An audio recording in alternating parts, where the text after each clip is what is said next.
En commémoration de la célébration de la Journée internationale des droits de la femme du 8 mars 2026, le Zonta Club de Pointe-Noire-Téléma a organisé une conférence sur le thème général de cette année, à savoir « Droit, justice, action pour toutes les femmes et les filles ».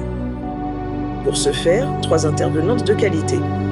Maître Eulalie Koliardo Nganga, avocate à la Cour, inscrite au barreau de Pointe-Noire. Madame Nupsia Chancel Mbemba Talansi, magistrate, directrice du programme national de lutte contre les violences faites aux femmes, conseillère de Madame la ministre en charge de la promotion de la femme. Madame Edrine Samba, chef d'entreprise, promotrice de la maniocurie du Congo. À cet effet, Madame Clémence Koubemba, chargée de la communication du club, a introduit l'événement par le mot de bienvenue de la présidente. Nous sommes ici aujourd'hui dans le cadre de la célébration du 8 mars parce que, encore aujourd'hui, beaucoup de violences, beaucoup de cas enregistrés et c'est important d'en parler. Je vais respectueusement inviter la présidente du Zonta, la personne de Maître Philippe Bassinza, pour son mot introductif.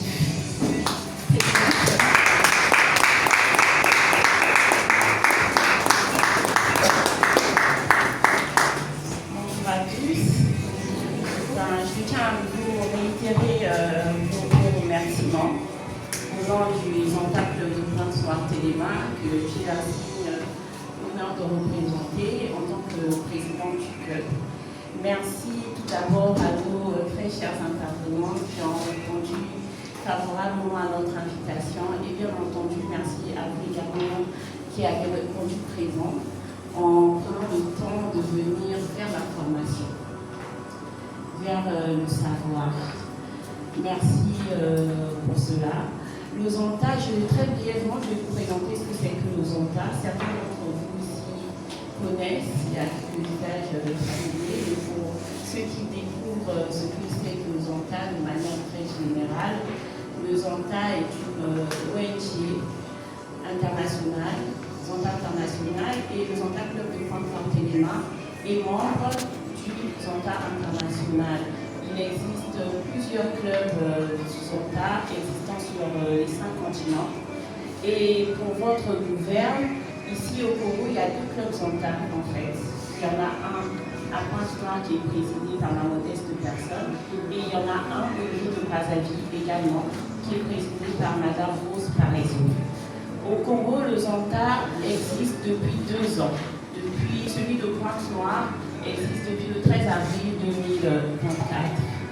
Et à Brazzaville, ils ont été installés par le comité international. Les objectifs du Zonta, de quoi s'agit-il? Le Zonta a vocation à promouvoir les droits des femmes et des jeunes filles. C'est la cible principale du Zonta, j'ai envie de dire même exclusive du Zonta. Promouvoir l'autonomisation de la femme et de la jeune fille, lutter contre les violences faites aux femmes et de manière globale, au Zonta, l'idéal, moi, le credo, c'est que nous pensons que le monde s'en portera mieux avec des droits des femmes et des filles assis. Parce que la femme, elle porte l'éducation. Nous donnons la vie aux garçons et aux filles, bien entendu, et des hommes, des petits garçons bien instruits. Moi, quand je dis par l'instruction, c'est en termes de connaissance de droit, de conscience des droits. Demain, seront appelés aussi à être de meilleurs hommes. Et ainsi, dans la vision du Zonta, nous espérons que, en touchant principalement les femmes et les filles qui subissent effectivement ces discriminations, et aujourd'hui d'ailleurs, petite parenthèse, le Zonta se veut inclusif, parce qu'à l'origine, lors de sa création, les clubs Zonta étaient essentiellement féminins. Mais depuis quelques années, le Zonta international a mis en place une politique inclusive en incitant également ce qu'on appelle très couramment chez nous la masculinité positive. Voilà. Et d'ailleurs, pour preuve, dans notre club, nous avons les hommes Il y en a un aujourd'hui qui est présent, certains malheureusement ont eu des obligations aujourd'hui.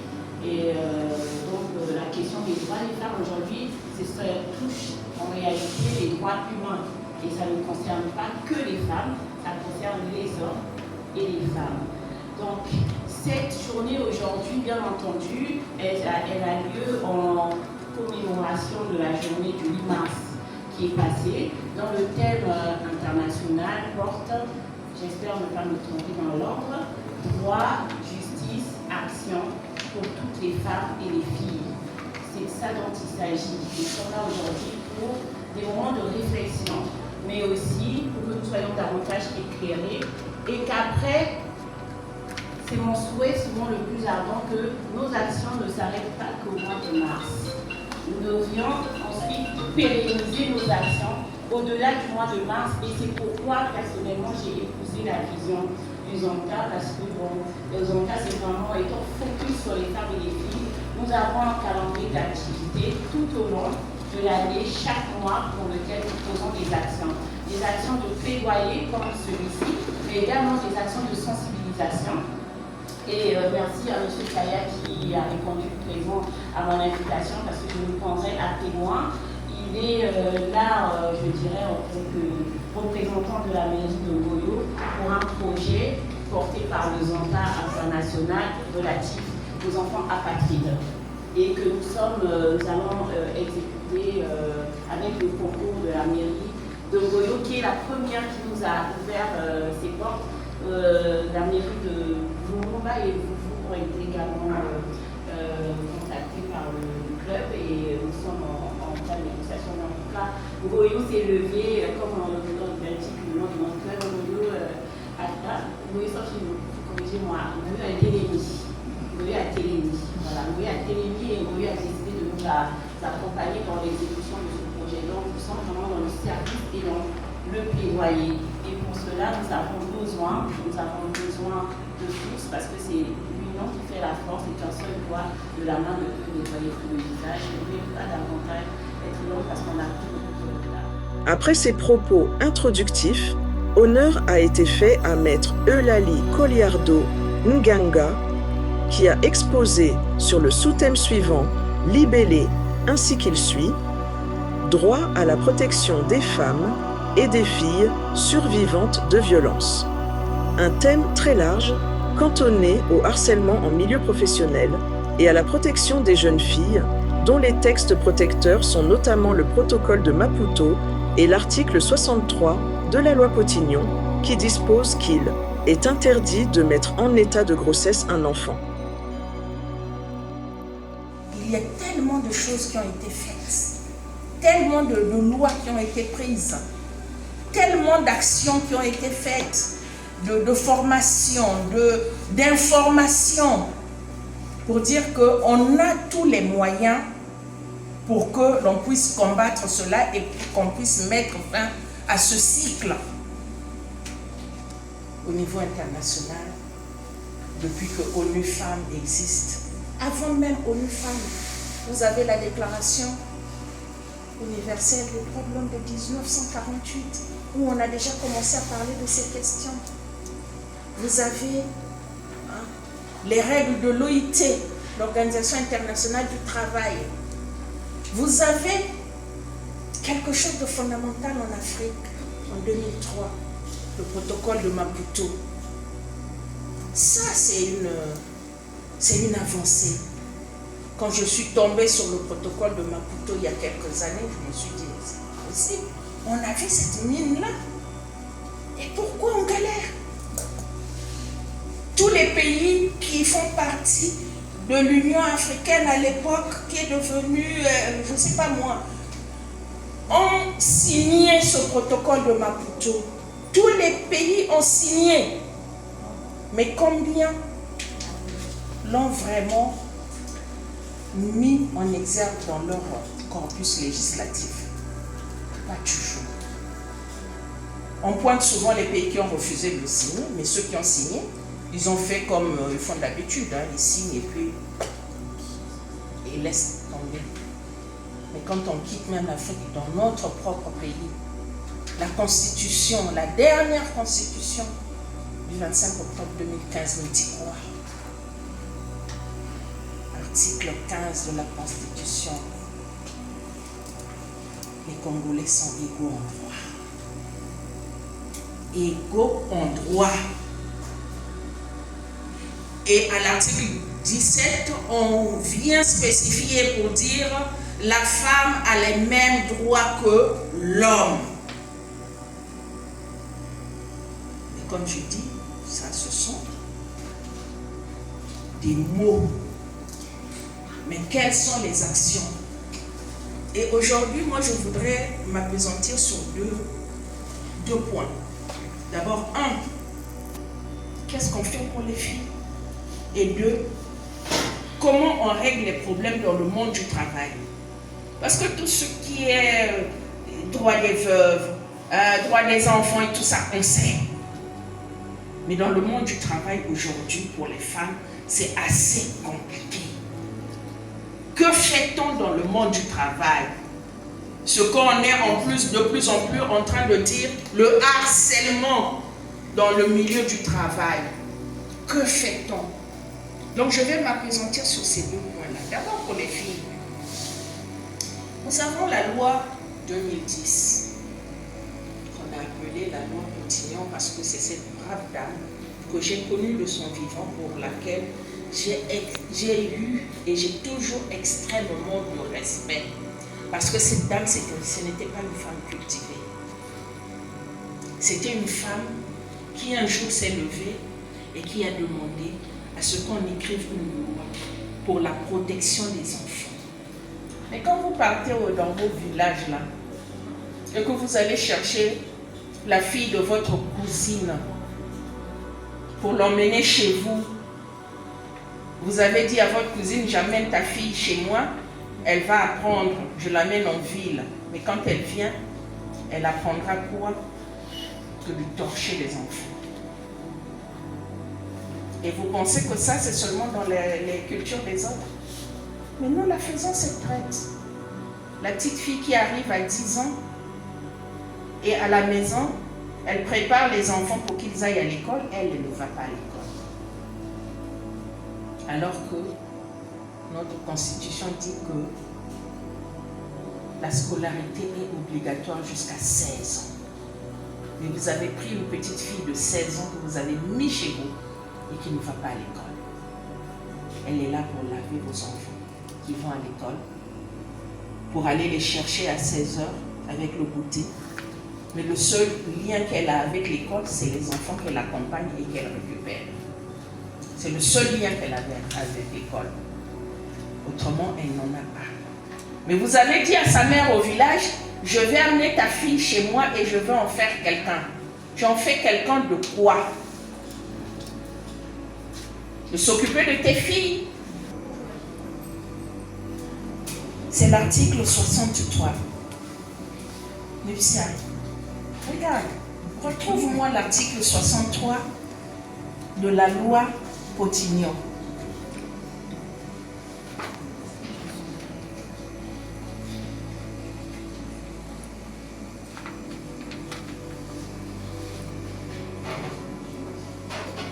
La loi Potignon est là. La loi de 2010.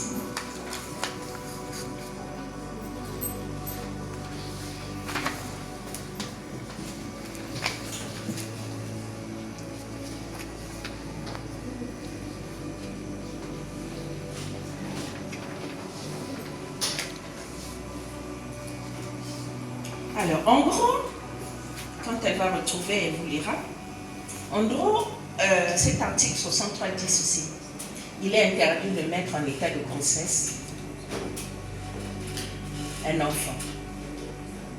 Ok?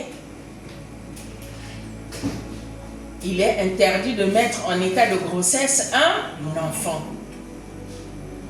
Mais cette loi-là, elle est faite pour tous les enfants, garçons et filles.